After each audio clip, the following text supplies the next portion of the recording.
Dr. Tara Swart interviewed by Steven Bartlett. Diary of a CEO. Dr. Tara Swart, a neuroscientist, medical doctor, executive advisor, and best-selling author, is interviewed by Steven Bartlett on his podcast Diary of a CEO. They talk about how to build mental resilience to overcome challenges. Dr. Swart discusses the lack of understanding of the brain-body connection among high-performing executives and emphasizes the importance of basic things like sleep, diet, hydration, and stress management for optimal brain function. She also explains how stress can cause physiological consequences like inflammation and heart attacks. Dr. Swart defines stress as when the load perceived physically, mentally, emotionally, or spiritually is too much to bear and discusses the contagion of stress. Dr. Sarah Swart discusses the importance of eye contact and physical touch in creating emotional resonance and bonding with others.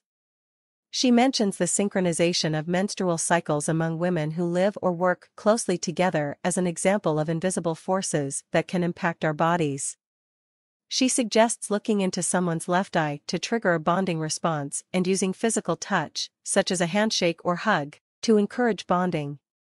Swart briefly touches on the importance of eye contact between a mother and baby in creating emotional bonds.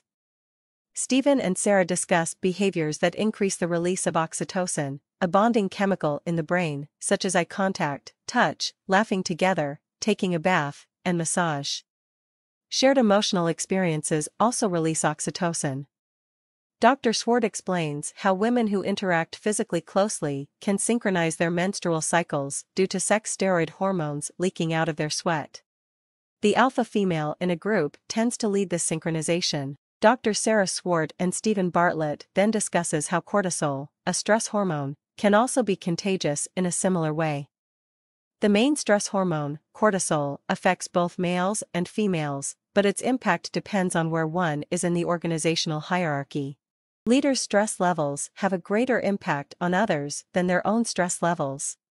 Cortisol can cause abdominal fat that is difficult to lose, and it can also lead to sleep disruption, irritability, and mood changes.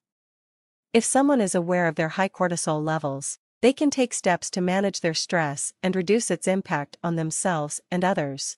Promoting a highly stressed individual to a higher position in the organization can have a significant impact on those below them.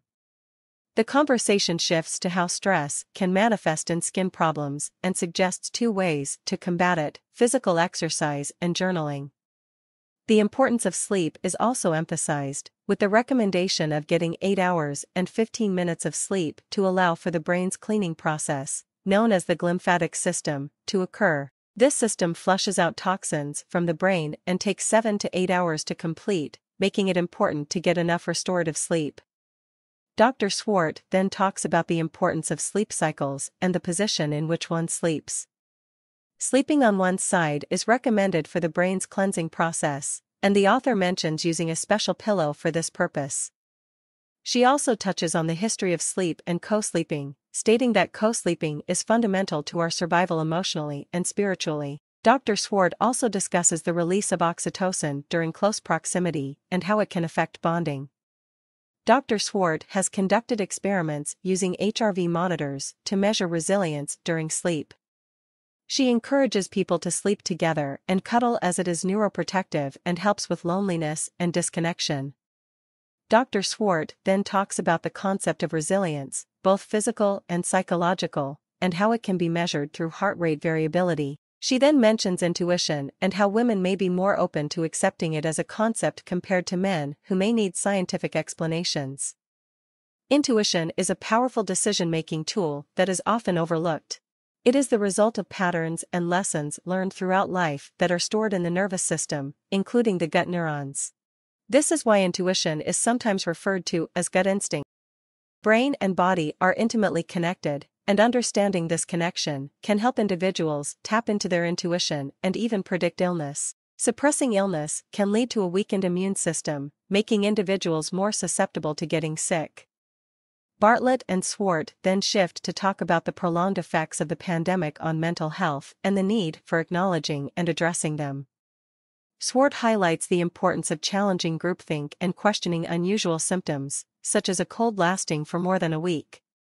The looming crisis refers to the long-term consequences of the pandemic on individuals, including health anxiety, isolation, and loss. She suggests that a spiritual revolution may be necessary to address these issues and emphasizes the importance of nature and having a purpose that transcends oneself for mental health. Volunteering and serving others is mentioned by Dr. Swart, which can be as simple as helping an elderly neighbor or checking on a friend. The concept of feeling valuable to a tribe is explored, as well as the importance of incorporating creative activities and appreciating beauty in daily life for mental and physical health. The connection between safety and appreciation of nature and aesthetics is also discussed, with the idea that repeating these experiences can signal safety to the brain. According to Dr. Swart, the solutions to our spiritual crisis and potential revolution have always existed in the world, including in nature and in traditional rituals and ceremonies. However, modern society has created barriers to accessing these solutions, such as loneliness, reliance on technology, and distorted views of intimacy and relationships. Swart suggests that individuals can start by spending more time in nature, cultivating positive relationships, limiting screen time, and being mindful of who they surround themselves with. She also touches on the impact of pornography on the brain and social contagion in our social groups. Next, Sarah highlights the importance of surrounding oneself with people who are open to spirituality and personal growth. She explains the concept of neuroplasticity, which refers to the brain's ability to change and adapt throughout life. She notes that while it was once believed that the brain stopped growing after a certain age, we now know that it can continue to change until around age 25 and beyond if one actively works to stimulate it. Activities such as learning a new language or instrument, traveling, and reading can help induce neuroplasticity and improve executive functions such as emotional regulation and problem solving. People often seek neuroplasticity to develop new habits or ways of thinking.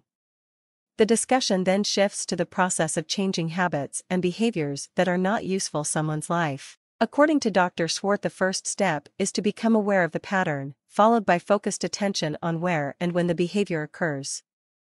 The next step is deliberate practice, where the person actively seeks out scenarios to practice the new behavior. She provides an example of someone who repeatedly dates people who are married or in a relationship and how to address this behavior through self-reflection and deliberate practice. She explains the 3 steps to changing behavior patterns: becoming aware of the pattern, recognizing the consequences, and setting intentions and practicing. Accountability is also important in this process. Bartlett and Dr. Swart continue to talk about the concept of neuroplasticity. One way this happens is through myelination, where a fatty substance coats neural pathways and makes them faster. Another way, according to Dr. Swart, is through synaptic connections, where existing neurons connect with each other to form new pathways. The third mechanism is neurogenesis, which involves the creation of new nerve cells in the brain. Aerobic exercise and eating dark-skinned foods can contribute to neurogenesis by increasing the growth factor BDNF. Dr. Swart also mentions an experiment where weightlifters who only visualized lifting weights had a 13% increase in muscle mass compared to those who did not lift weights or nor visualized lifting them. Continuing on the theme of visualization, Dr. Swart mentions the use of visualization in athlete training and the importance of positive thinking in achieving goals. She mentions the benefits of eating darker, more antioxidant-rich foods for neurogenesis. The process of neuroplasticity involves understanding and changing patterns in the brain through repetition and creating conditions for the brain to function optimally, such as getting enough sleep, being physically active, managing stress, and staying hydrated. Intermittent fasting can also have brain health benefits if the foundations are already in place. To build self-esteem and confidence, it is helpful to identify negative recurring thoughts and create positive affirmations to counteract them. Taking on big cognitive challenges can also establish new pathways in the brain, according to Dr. Swart. The conversation then shifts to the importance of language and self-talk in shaping one's thoughts and beliefs.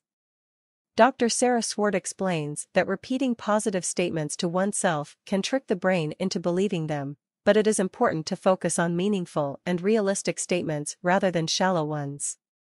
The concept of manifestation is also discussed. with Dr. Swart believing in it based on cognitive science and the idea that changing one's thoughts and actions can lead to attracting what one wants in life.